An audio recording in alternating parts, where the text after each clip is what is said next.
Assalamualaikum warahmatullahi wabarakatuh. Bismillahirrahmanirrahim. Perkenalkan, nama saya Rian Noval Hais MKom. Saya dosen program studi Teknik Informatika, Fakultas Teknologi Informasi, Universitas Serang Raya. Izinkan saya menyampaikan tentang pernyataan diri dosen untuk unjuk kerja Tridharma Perguruan Tinggi atau biasa disingkat PDD UKT-PT bidang pengajaran. Pada video kali ini berisi dua part. Part yang pertama berisi mengenai Delivery Interaction Assessment pada mata kuliah yang saya ampu, yaitu Sistem Pendukung Keputusan. Pada part yang kedua, yaitu tentang kegiatan micro-teaching yang saya lakukan bersama rekan-rekan mahasiswa. Pada bagian Delivery Interaction Assessment ini berisi tentang deskripsi singkat mata kuliah.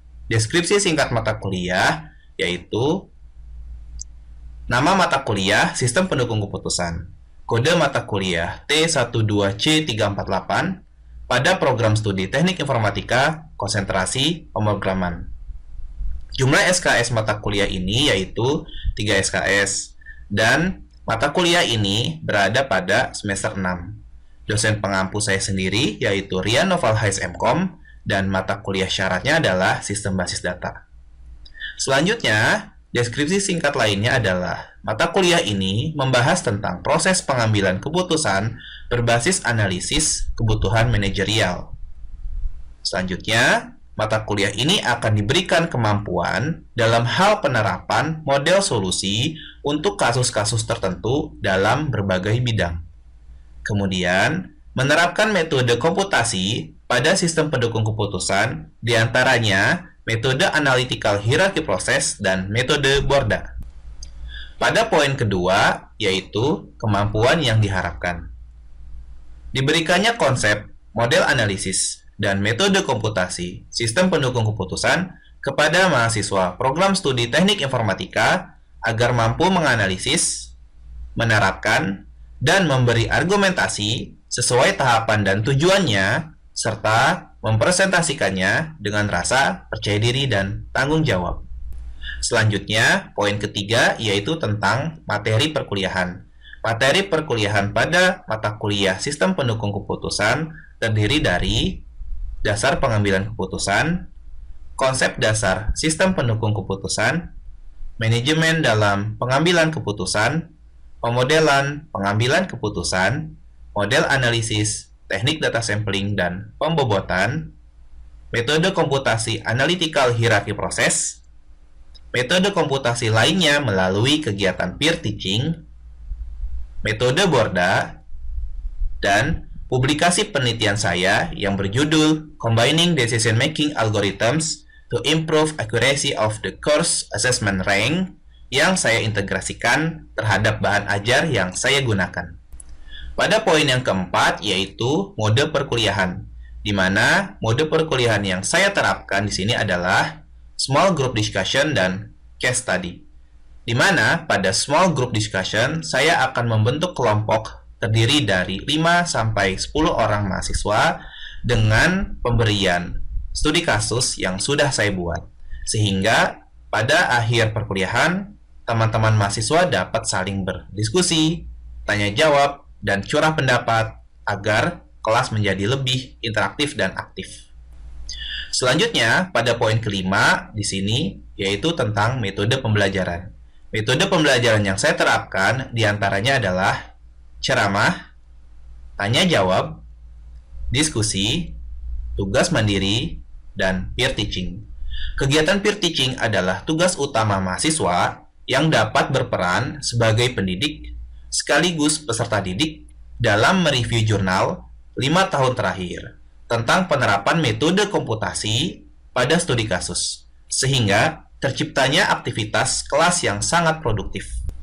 Selanjutnya, pada poin yang keenam yaitu interaksi dosen dan mahasiswa, di mana pendekatan yang saya gunakan yaitu Student Centered Learning atau SCL, di mana SCL itu sendiri berkarakteristik berpusat pada peserta didik, interaksi multi arah, Kegiatan pembelajaran yang dikembangkan bersifat kolaboratif dan kooperatif.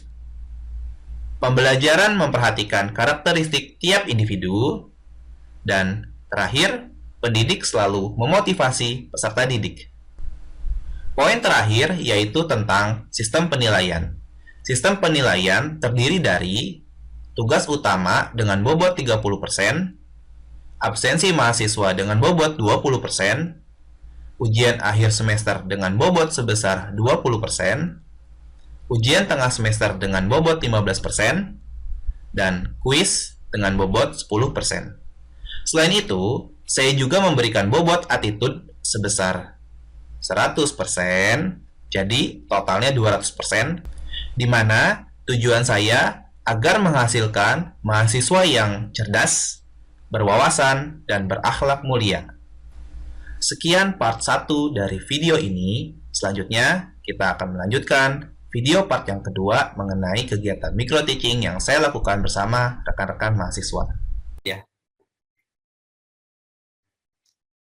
Baik, Assalamualaikum warahmatullahi wabarakatuh. Waalaikumsalam warahmatullahi wabarakatuh. Oke, baik, terima kasih. Selamat pagi rekan-rekan mahasiswa yang sudah join di Zoom meeting hari ini. Kemudian selamat datang di mata kuliah Sistem Pendukung Keputusan di pertemuan yang kedua. Sebelum kita mulai perkuliahan ini, kita akan berdoa terlebih dahulu ya teman-teman menurut keyakinan dan kepercayaan masing-masing. Berdoa dipersilakan.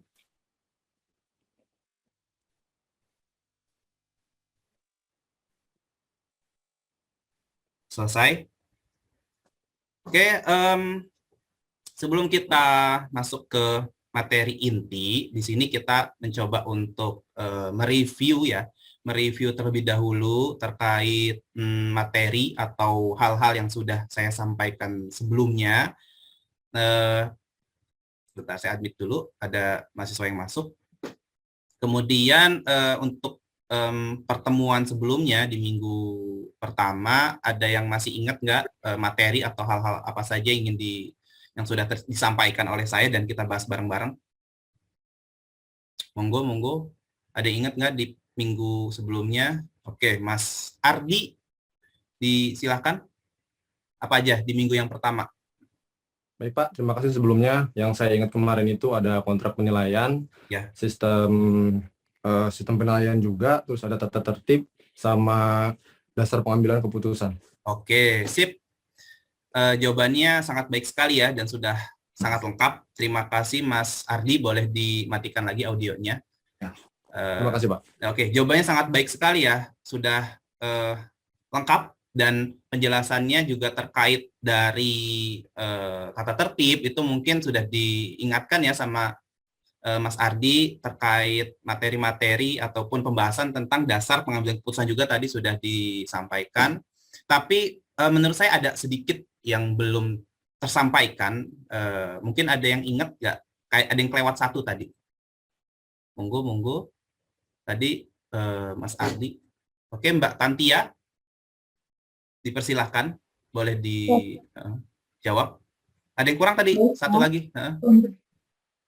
Iya Bapak, tugas utama akhir teaching Pak, mereview jurnal termasuk tugas SPK sistem penunjang keputusan Pak. Oke, sip, tepat sekali jawabannya. Jadi terima kasih ya Mbak Tantia, boleh di turn off-kan lagi mic-nya atau audionya. Jawaban Mas Ardi dan jawaban Mbak Tantia sudah sangat baik sekali dan saling melengkapi nih. Jangan-jangan kalian ada hubungankah? Nggak ada ya? Senyum-senyum. Oke, nggak ada ya. Tapi jawabannya kalian saling melengkapi. Minggu yang lalu kita sudah membahas tentang kontrak perkuliahan, kemudian sistematika perkuliahan seperti apa, tata tertib, dan kita juga sudah membahas dasar pengambilan keputusan itu apa, dan dilengkapi oleh Mbak Tantia. Kalau jangan lupa teman-teman, kita ada tugas utama yang saya sudah sampaikan di minggu lalu, yaitu tentang peer teaching, mereview jurnal yang berkaitan tentang sistem pendukung keputusan. Metode-metode yang bisa dipilih yaitu bisa SAW, bisa ada SMART, MORA, kemudian ada profil matching, kemudian ada kombinasi antara AHP dan VCOR, itu boleh kalian pilih ya sesuai dengan deskripsi yang minggu lalu saya sampaikan. Jadi teman-teman nanti sudah bisa mulai memilih jurnal yang akan disampaikan.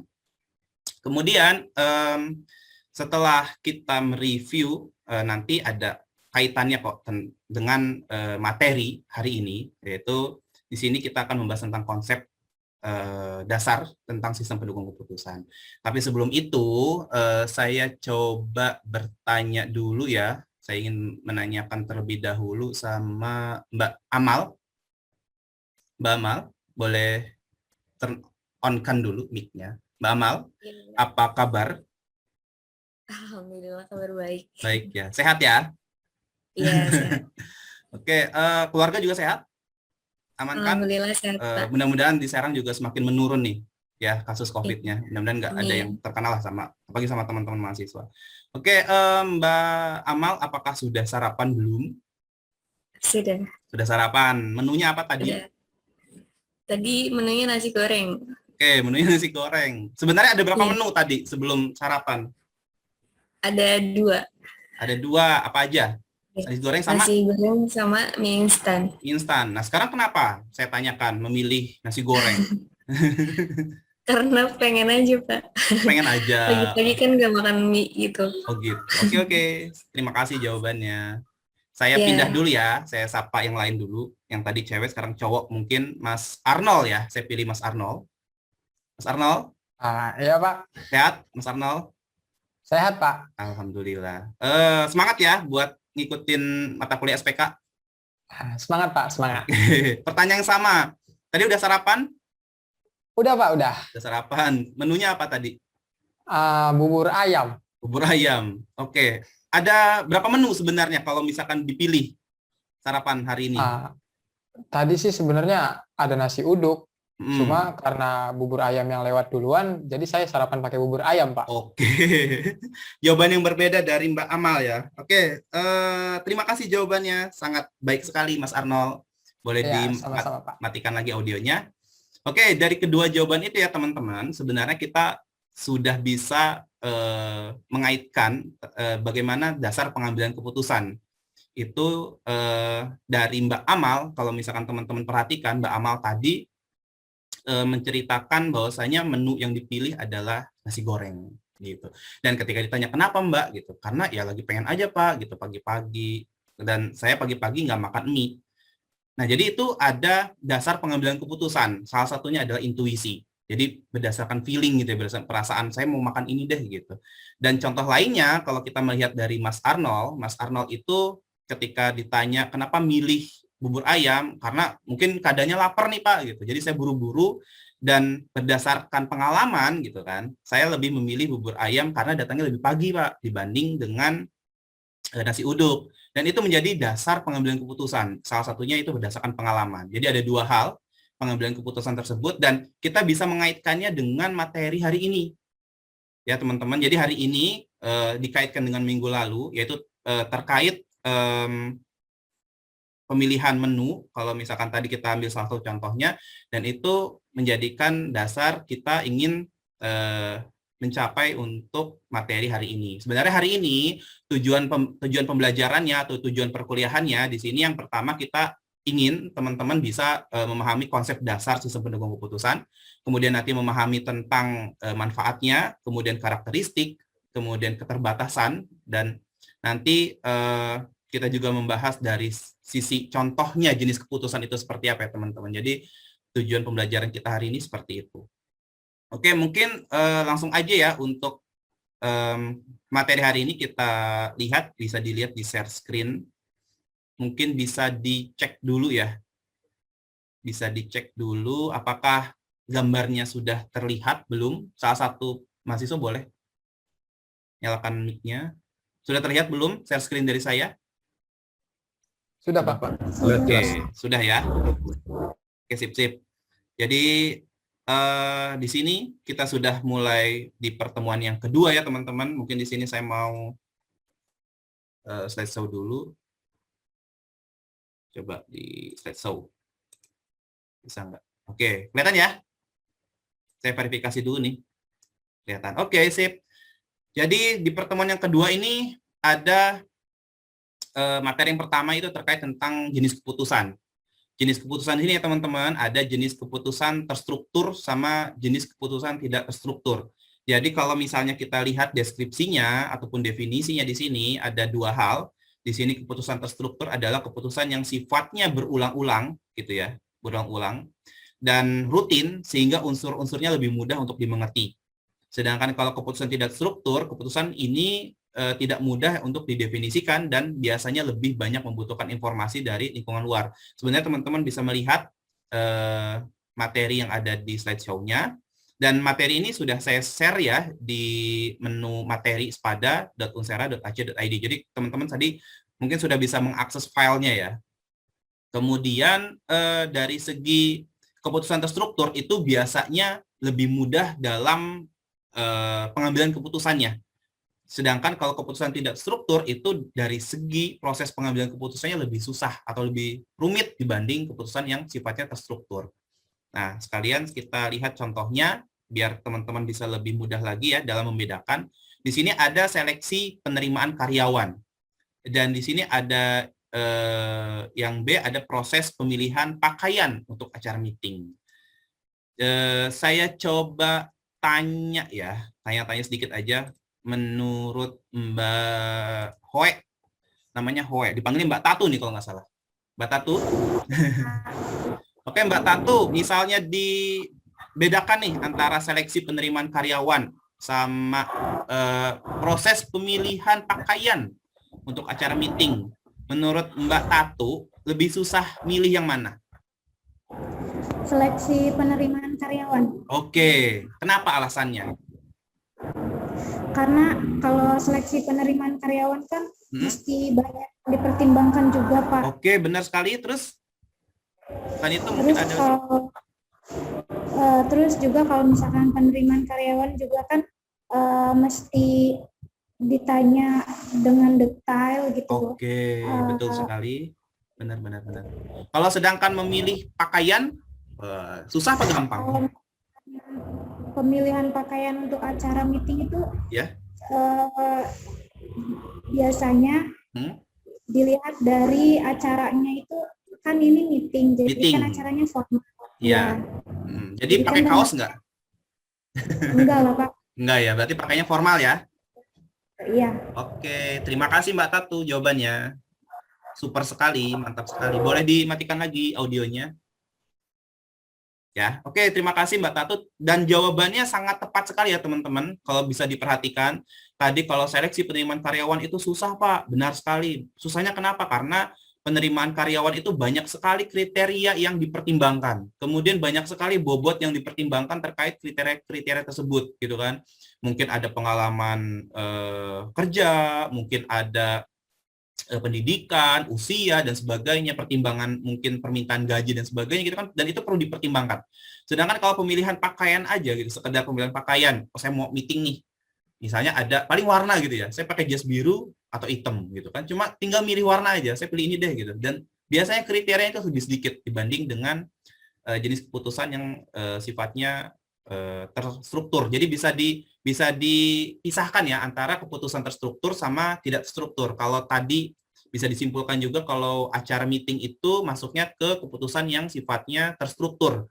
Artinya kalau untuk aktivitas sehari-hari gitu kan, milih pakaian, milih kemeja itu kan biasanya sering dibanding dengan penerimaan karyawan gitu yang sifatnya mungkin periodenya 6 bulan sekali, setahun sekali gitu sesuai dengan kebutuhannya.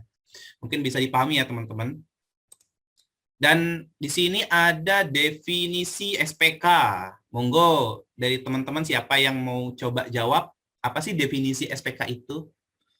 Mas Rifki Azam, silakan dinyalakan dulu audionya. Ya Mas? Iya Pak, Siap. izin menjawab. Definisi SPK itu sistem yang membantu untuk mendukung keputusan Pak. Oke, sip. Ada lagi tambahannya? Atau sudah cukup? Cukup. Oke, cukup. Terima kasih jawabannya. Raise hand-nya boleh di lower hand lagi. Audionya boleh dimatikan ya. Terima kasih Mas Rifki ya jawabannya. Ya Pak. Oke, tepat sekali jawabannya. Tapi masih global ya. Jawabannya hanya sistem yang mendukung sebuah keputusan dalam maksudnya dalam seseorang dalam mengambil sebuah keputusan. Jawabannya global, tapi itu bisa bisa mengcover gitu jawaban dari definisi SPK itu sendiri. Dan kalau misalnya kita lihat menurut landasan teorinya gitu, menurut Turban di sini dan kawan-kawan 2001, di sini definisi bisa dibaca sama teman bahwasanya SPK itu adalah sistem yang bertujuan untuk membantu dan mendukung pihak manajemen gitu kan. Manajemen itu ya orang tadi yang disampaikan oleh Mas Riki untuk mengambil keputusan. Dan sifatnya di sini yang teman-teman perlu pahami adalah keputusan tidak struktur. Kenapa sifatnya yang keputusan tidak struktur? Karena kalau untuk keputusan yang terstruktur kayak tadi misalnya ya teman-teman kita milih pakaian, apakah perlu SPK? Mbak Amalia? Boleh dijawab? Kayaknya enggak sih, Pak. Kayaknya enggak ya. Jadi kayak milih baju nih, saya buatlah sistemnya gitu. Kayak nggak perlu ya? Iya, nggak perlu, Nggak Pak. perlu. Tapi kalau misalkan seleksi penerimaan pegawai, perlu nggak? Mungkin perlu. Oke. Kenapa? Sedikit aja alasannya. Karena kan tadi banyak kriterianya, jadi Oh. juga banyak yang harus ditentuin gitu. Oke, tepat sekali jawabannya. Terima kasih Mbak Amalia. Jawabannya super sekali ya, benar. Karena ketika dikaitkan dengan jawaban sebelumnya, keputusan tidak struktur itu adalah keputusan yang rumit, keputusan yang banyak sekali kriterianya gitu, keputusan yang tidak sifatnya tidak berulang-ulang sehingga dibutuhkanlah sistem pendukung keputusan. Dan di poin B, konsep dasarnya SPK digunakan dalam mengambil peran manajer dalam melakukan penilaian agar dapat mengambil keputusan yang tepat ya. Jadi di sini sebenarnya dari segi konsepnya bahwasanya SPK itu bisa merekomendasikan ya atau membantu gitu pihak manajer dalam melakukan penilaian, bukan berarti mengganti manajer tapi sifatnya merekomendasikan. Jadi membantu manajer dalam mengambil keputusan yang tepat. Oke, untuk karakteristiknya ya. Di sini karakteristiknya ada yang mau coba bantu terkait karakteristik SPK? Adakah karakteristiknya, teman-teman? Oke, Mas Ajit, Laksono Ajit, silakan. Pak, saya izin menjawab. Ya, silakan. Karakteristik SPK itu yang pertama yang ini SPK tidak memiliki feeling seperti halnya manusia. Oke, ada yang lain mungkin dari teori-teorinya tadi mungkin bisa sudah ada gambaran tentang karakteristiknya. Ada lagi atau sudah cukup? Cukup, Pak. Oh, cukup. Oke. Terima kasih jawabannya Mas Ajit ya. Ya, Pak. Boleh dimatikan audionya. Tepat sekali, tadi salah satunya kita bisa lihat ya. Jadi saya sengaja sembunyikan. Salah satunya di poin yang kedua ya, atau di poin yang ke berapa ini? Terkait tentang karakteristiknya karena poin keempat, 1 2 3 4. Jadi tidak memiliki feeling layaknya manusia gitu ya. Bahasanya seperti itu. Tapi kalau di sini yang disampaikan adalah menyampingkan intuisi manusia yang bersifat subjektivitas. Gitu. Jadi karakteristik dari SPK-nya itu sendiri, SPK sendiri itu tidak bisa mewakili bahasanya perasaan manusia. Misalnya kita punya contoh sedang pemilihan karyawan. Sedangkan kita di posisi sebagai decision maker-nya gitu kan, sebagai pengambil keputusannya, di situ ada dua opsi, si A sama si B. Kalau dari pertimbangannya gitu ya, pengalaman kerja, rajin dan sebagainya, ini A ini lebih unggul. Sedangkan B ini beda tipis lah sebenarnya. Kalau dinilai A nilainya 100, B 90 misalnya. Tapi di lain sisi gitu ya, atau dari segi pandangan manusianya, ternyata si B ini sedang mengalami musibah misalnya atau mengalami cobaan sehingga ketika kita sebagai manusia itu memiliki feeling lah bahasanya tepat sekali Mas Laksono Ajit itu berbicara masalah feeling atau perasaan kayaknya si B aja deh yang kita pilih gitu untuk dinaikkan gajinya atau dijadikan karyawan tetap di perusahaan kita gitu kan karena intuisi manusia itu tidak bisa diterapkan di SPK. Itu salah satu karakteristiknya. Yang lainnya di situ ada memiliki banyak alternatif penyelesaian. Yang jelas SPK itu bisa merekomendasikan, tadi saya sudah jelaskan, tapi tidak mengambil alih kerja dari manajer. Jadi manajer bisa diberikan rekomendasi seputar alternatif yang diberikan oleh SPK. Kemudian di poin yang kedua terdapat pertimbangan masukan. Nah tadi yang sifatnya multi kriteria, karena kriterianya banyak gitu kan. Jadi SPK bisa memberikan masukan seperti itu. Dan kajian terfokus pada keputusan yang memiliki nilai dan diterapkan pada pemodelan komputer. Di karakteristiknya SPK juga dari sisi nanti untuk perhitungannya pasti ada pemodelan komputernya yang sifatnya matematik ya nanti.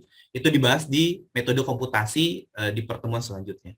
Kemudian hasil utamanya berupa peningkatan efektivitas gitu ya dalam kemampuan manajer mengambil keputusan. Jadi ini berkaitan sekali dengan manajer untuk mengambil sebuah keputusan yang sangat tepat dan efektif. Oke, materinya mungkin sudah cukup ya yang bisa saya sampaikan hari ini. Mungkin dari teman-teman ada yang ingin ditanyakan terlebih dahulu ya. Siapa tahu ada teman-teman yang ingin ditanyakan, boleh terkait materinya atau dari segi tadi Pak, kayaknya tadi materi tentang karakteristik terlalu cepat Pak, boleh diulangi lagi? Itu juga diperbolehkan. Monggo teman-teman ada yang mau ditanyakan dulu nggak? Sebelum nanti kita diskusikan nih hasil belajarnya. Nggak ada. Kalau mau bertanya boleh resen ya. Monggo, saya scroll nih. Oke, kayaknya nggak ada ya. Oke, jika tidak ada yang ditanyakan, sebelum kita akhiri perkuliahannya, saya ingin menyimpulkan dulu materi hari ini. Mungkin teman-teman siapa yang bisa menyimpulkan hasil belajar hari ini? Monggo. Mbak Modesta. Silakan, Mbak Modes. Ya Pak, jadi kesimpulan yang bisa saya ambil dari penjelasan dari materi Bapak ini, yang pertama yaitu SPK merupakan sistem yang membantu dan mendukung pihak manajemen untuk memecahkan kasus jenis keputusan yang tidak terstruktur. Ya. Lalu yang kedua yaitu salah satu karakteristik SPK ini yaitu SPK itu memiliki banyak memiliki banyak alternatif penyelesaian. Iya, oke, tepat Lalu sekali. yang ketiga, ada SPK memiliki manfaat yang dapat menghasilkan solusi yang lebih cepat dan hasilnya dapat diandalkan. Oke, sip. Lalu kesimpulan terakhir, ada salah satu keterbatasan SPK, yaitu SPK tidak memiliki kemampuan intuisi seperti yang dimiliki oleh manusia. Oke. Udah, itu saja. Oke, terima kasih Mbak Modes. Ya, sama-sama Pak. Boleh dimatikan audionya. Oke ya, makasih ya Mbak Modes tadi jawabannya. Kalau menurut saya lengkap sekali ya. Jadi hasil rangkuman dari materi yang sudah dibahas oleh saya dari slide yang pertama sampai dengan slide yang terakhir sudah sangat lengkap sekali kalau menurut saya, dan jawabannya juga kalau misalkan dinilai itu bisa udah saya kasih 100 lah. Sudah langsung lulus lah, langsung skripsi.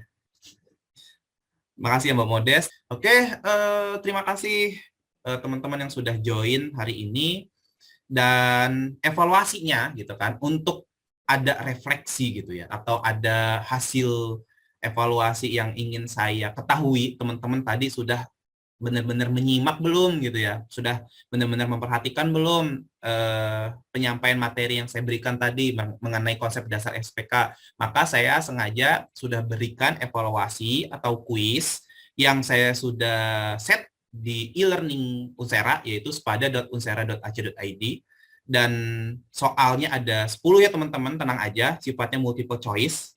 Jadi teman-teman tinggal milih aja A, B, C, atau D. Dan di minggu depan ya teman-teman, insya Allah, mudah-mudahan kita juga diberikan umur yang panjang dan kesehatan selalu. Kita di minggu depan akan membahas tentang tingkatan manajemen dan SPM. SPM itu sistem pendukung keputusan, sistem pendukung manajemen. Dan teman-teman bisa literasi dulu, baca-baca dulu, entah dari buku, dari jurnal gitu tentang tingkatan manajemen dan sistem pendukung manajemen. Jadi pada saat nanti kita di awal pertemuan, kita untuk koneksi pertanyaannya kita sudah mulai terjalin hubungan ya yang lebih dekat lah, seperti itu. Oke, itu saja mungkin teman-teman yang bisa saya sampaikan. Mohon maaf sekali lagi apabila ada kekurangan dari saya, karena hakikatnya saya sebagai manusia banyak sekali kekurangan, dan kebenaran datangnya hanya milik Allah Subhanahu wa Ta'ala. Saya tutup perkuliahan dan pertemuan kedua mata kuliah SPK ini. Saya ucapkan sekali lagi terima kasih. Saya tutup. Wabillahi taufiq wal hidayah. Wassalamualaikum warahmatullahi wabarakatuh.